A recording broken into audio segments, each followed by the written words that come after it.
En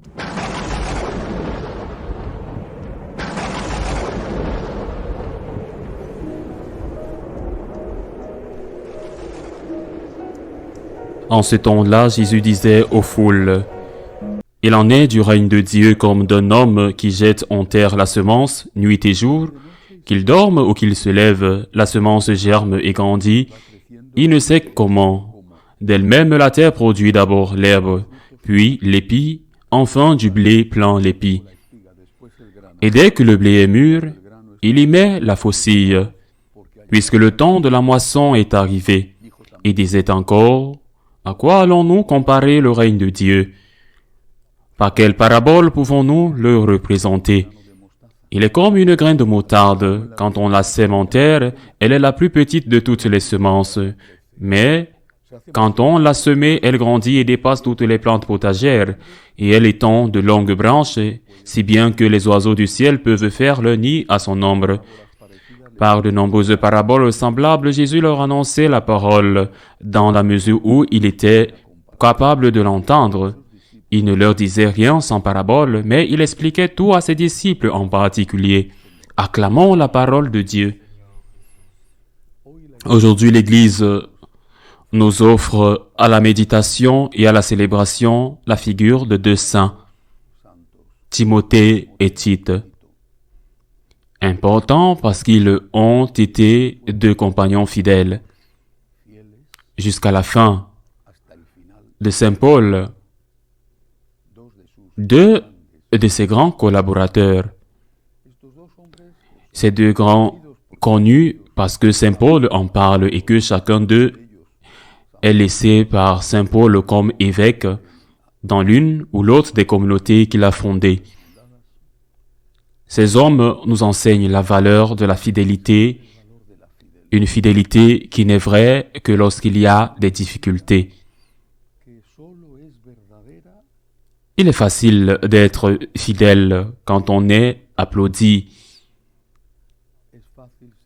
Il est facile d'être fidèle quand tout le monde essaye d'être fidèle. Et il n'est pas facile d'être fidèle quand cela signifie incompréhension et persécution. Mais c'est cela la vraie fidélité. On dit que les victoires ont beaucoup d'amis et que les défaites n'en ont aucun. Timothée et Tite. Timothée méritait même que Saint Paul lui écrive. Timothée et Tite étaient aux côtés du grand apôtre, non seulement lorsqu'il était bien considéré parmi les chrétiens, mais aussi lorsqu'il était emprisonné, la deuxième fois à Rome, attendant la mort, et ils étaient toujours aux côtés de leur ami, de leur maître. Et maintenant, réfléchissons à qui ont été nos maîtres, qui ont été les personnes qui ont influencé notre vie, qui ont été celles à qui nous devons quelque chose de positif.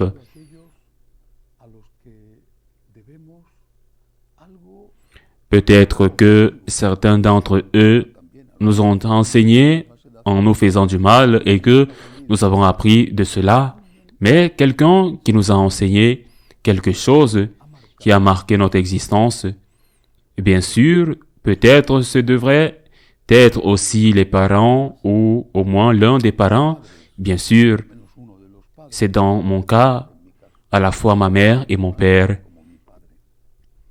Mais quand je commence à penser au professeur, je pense au directeur spirituel de mon adolescence et plus tard à ce prêtre journaliste José Luis Martín del Scalzo, avec qui j'ai commencé à apprendre et à pratiquer l'art du journalisme.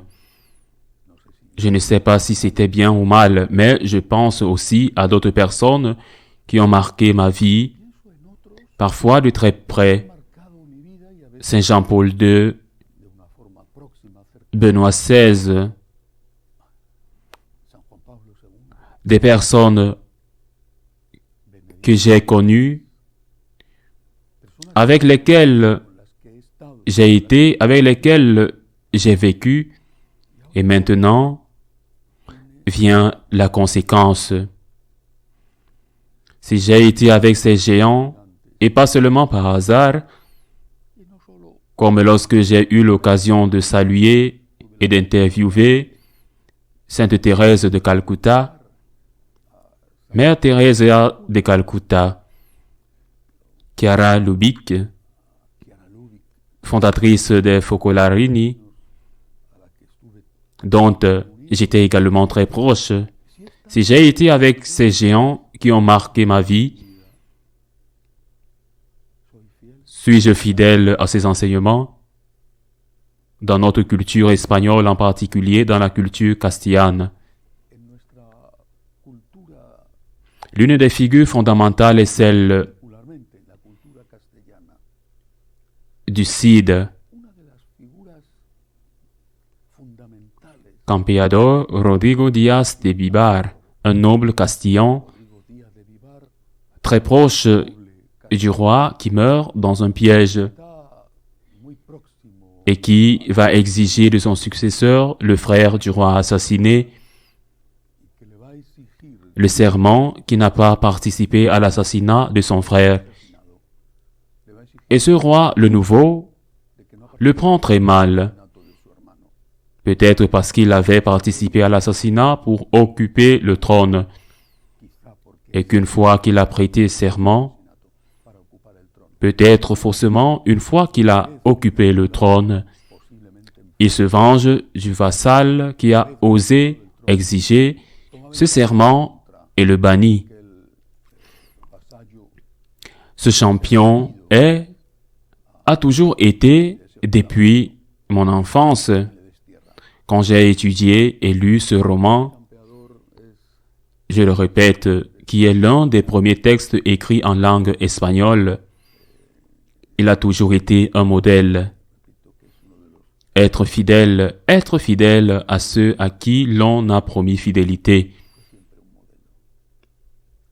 Être fidèle, même si le vent tourne, même si ce n'est pas à la mode, être fidèle. Le Cid dut fuir sa patrie, mais il ne renonça pas à sa loyauté. Il continua à se battre pour cette patrie dont le roi l'avait expulsé, et selon la tradition et son épopée. Il conquit même la grande ville de Valence pour la mettre au service du monarque qui l'avait expulsé. Il fut fidèle jusqu'au bout. Les saints Timothée et Tite, c'est exactement la même chose. Posons-nous cette question. Suis-je fidèle ou est-ce que je change au gré du vent?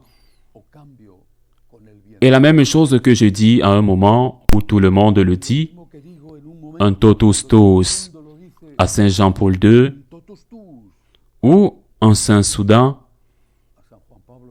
je l'oublie ensuite, je le nie, ou du moins je fais comme s'il n'avait jamais existé.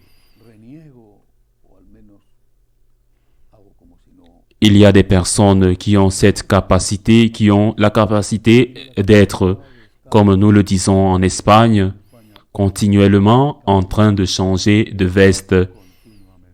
Et il y en a d'autres qui sont nés pour s'agenouiller devant Dieu seul. Quoi qu'il en soit, la méditation d'aujourd'hui est la suivante. Suis-je fidèle au Christ, mon Seigneur? Suis-je fidèle à ce que j'ai appris, à ce qui a marqué ma vie, au maître que j'ai eu, ou, au contraire, est-ce que je me laisse emporter par toutes sortes de doctrines, comme le disait Saint Paul, pour m'adapter à la mode du temps présent?